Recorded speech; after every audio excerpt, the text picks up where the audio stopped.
ವಿಜೃಂಭಣೆಯ 77ನೇ ಗಣರಾಜ್ಯೋತ್ಸವ ಆಚರಣೆಯನ್ನು ಗದಗನ ಕೆಎಚ್ ಪಾಟೀಲ್ ಕ್ರೀಡಾಂಗಣದಲ್ಲಿ ಆಚರಿಸಲಾಯಿತು. ಇಂದು ಗದಗದಲ್ಲಿ 77ನೇ ಗಣರಾಜ್ಯೋತ್ಸವವನ್ನು ಉಸ್ತುವಾರಿ ಸಚಿವ ಎಚ್.ಕೆ. ಪಾಟೀಲ್ ಧ್ವಜಾರೋಹಣ ಮಾಡುವ ಮೂಲಕ ವಿಜೃಂಭಣೆಯಿಂದ ಆಚರಿಸಲಾಯಿತು. ಈ ಸಂದರ್ಭದಲ್ಲಿ ಪೊಲೀಸ್, ಅಬಕಾರಿ ಇಲಾಖೆ, ಗೃಹ ರಕ್ಷಕ ದಳ, ಸ್ಕೌಟ್, ಎನ್ಸಿಸಿ ಸೇರಿದಂತೆ ಶಾಲಾ ಕಾಲೇಜುಗಳ ತಂಡ ಪರೇಡ್ನಲ್ಲಿ ಭಾಗವಹಿಸಿದರು. ಗಣರಾಜ್ಯೋತ್ಸವ ಉದ್ದೇಶಿಸಿ ಉಸ್ತುವಾರಿ ಸಚಿವರ ಭಾಷಣದ ಮಧ್ಯೆ ಬಾಯ್ಕಾಟ್ ಮಾಡಿ ಹೊರನಡೆದ ಎಸ್.ವಿ. ಸಂಕನೂರ. ಕ್ಯಾಮರಾಮನ್ ಜಗದೀಶ್ ಜೊತೆ ಅಶೋಕ್ ಹೂಗಾರ್, ಗದಗ ಎನ್ಕೆಎಸ್ ಟಿವಿ4. ಕ್ಯಾಮರಾಮನ್ ಜಗದೀಶ್ ಜೊತೆ ಅಶೋಕ್ ಹೂಗಾರ್, ಪ್ರಜಾಪವರ್ ಟಿವಿ, ಗದಗ. ಅದಕ್ಕೆ ಅಪಚಾರಿಸುವ ಘಟನೆಗಳು ವಿಧಾನಸಭೆ, ಲೋಕಸಭೆ ಹಾಗೂ ರಾಜಭವನಗಳಲ್ಲಿ ನಡೆಯುತ್ತಿವೆ. ಸಂವಿಧಾನದ ರಕ್ಷಕರಾಗಿರುವ ಉನ್ನತ ಹುದ್ದೆ ಅಲಂಕರಿಸಿ ಸಂವಿಧಾನದ ಅಡಿಯಲ್ಲಿ ಪ್ರಮಾಣ ವಚನ ಸ್ವೀಕರಿಸಿರುವ ನಮ್ಮ ದೇಶದ ಜವಾಬ್ದಾರಿಯುತರು ಸಂವಿಧಾನದ ಉಲ್ಲಂಘನೆ ತಮ್ಮ ಮನಸ್ಸು ಇಚ್ಛೆಯಂತೆ ಅದನ್ನು ಅರ್ಥೈಸಿ ಅಗೌರವಿಸುವ, ಸಂವಿಧಾನವನ್ನು ಉಲ್ಲಂಘಿಸುವ ಕೆಲಸ ನಡೆಯುತ್ತಿರುವುದು ಅತ್ಯಂತ ವಿಷಾದದ ಸಂಗತಿ. ಸಂವಿಧಾನದ ಅಡಿಯಲ್ಲಿ ಕಾರ್ಯನಿರ್ವಹಿಸುವ ಸಂದರ್ಭದಲ್ಲಿ ಅತ್ಯಂತ ಸೂಕ್ಷ್ಮವಾದ ಮತ್ತು ಗಂಭೀರವಾದ ವಿಷಯಗಳನ್ನು ಶಾಸನ ಸಭೆಗಳನ್ನು ಸಹ ಗಮನಿಸದೆ ಕೇವಲ ರಾಜಕೀಯ ಕಾರಣಕ್ಕಾಗಿ ಮುಂದಾಲೋಚನೆ ಇಲ್ಲದೆ ಕೆಲವು ಅಂಶಗಳನ್ನು ತಮ್ಮ ರಾಜಕೀಯ ನಿಲುವುಗಳಿಗೆ ಪೂರಕವಾಗಿ ವ್ಯಾಖ್ಯಾನಿಸುತ್ತಿರುವುದು ಕಳವಳಕಾರಿಯಾಗಿದೆ.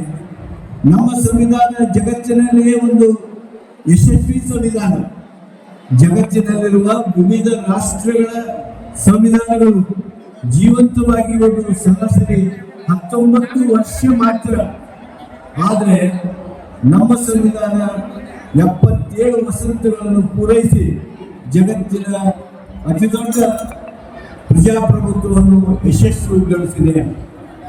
ನಮ್ಮ ದೇಶಕ್ಕೆ ಸ್ವಾತಂತ್ರ್ಯ ನೀಡಬೇಕೆಂದು ಇಂಗ್ಲೆಂಡ್ ಆಡಳಿತ ನಿರ್ಣಯಿಸುವ ಸಂದರ್ಭದಲ್ಲಿ ಇಂಗ್ಲೆಂಡ್ ನಮ್ಮ ದೇಶದ ಮೇಲುಸ್ತುವಾರಿ ಮಾಡುತ್ತಿದ್ದ ಭಾರತದ ಕಾರ್ಯದರ್ಶಿಯಾಗಿದ್ದ ಮಾನ್ಯ ಲಾರ್ಡ್ ಬಿರ್ಕೆನ್ಹೆಡ್ ಹೇಳಿದ ಮಾತು ನಾನು ಇಲ್ಲಿ ಉಚ್ಚರಿಸುತ್ತಿದ್ದೇನೆ.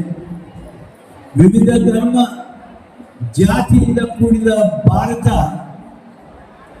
ಈ ದೇಶ, ಅಲ್ಲಿಯ ಜನರ ಸಣ್ಣತನ ಹಾಗೂ ಅಸಮಾನತೆ ಅವರಿಗೆ ತಮ್ಮ ಸಂವಿಧಾನವನ್ನು ರಚಿಸಿಕೊಳ್ಳಲು ಸಾಧ್ಯವೇ ಎಂಬ ಅಪಮಾನದ ಮಾತು ಆಡಿದ್ದ ಆ ಬ್ರಿಟಿಷ್ ಅಧಿಕಾರಿಯ ಮಾತು ಹುಸಿಗೊಳಿಸಿ ಅತ್ಯಂತ ಯಶಸ್ವಿ ಜನಪರ ಪ್ರಗತಿಪರ ಸಂವಿಧಾನವನ್ನು ನಾವು ಕೊಟ್ಟಿದ್ದೇವೆ ಎಂಬ ಹೆಮ್ಮೆ ನಮ್ಮದಾಗಿದೆ.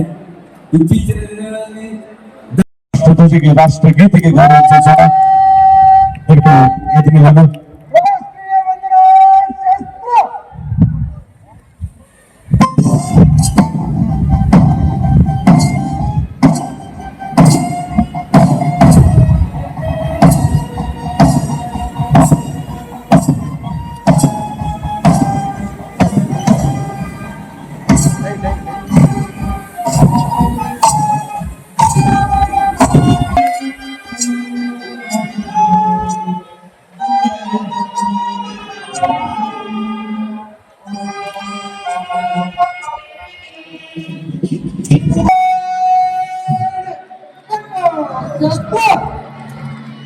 ಈಗ ನಾಡಗೀತೆ ಪಂಡಿತ್ ವೆಂಕಟೇಶ್ ಅರ್ಕೋಡ್ ಹಾಗೂ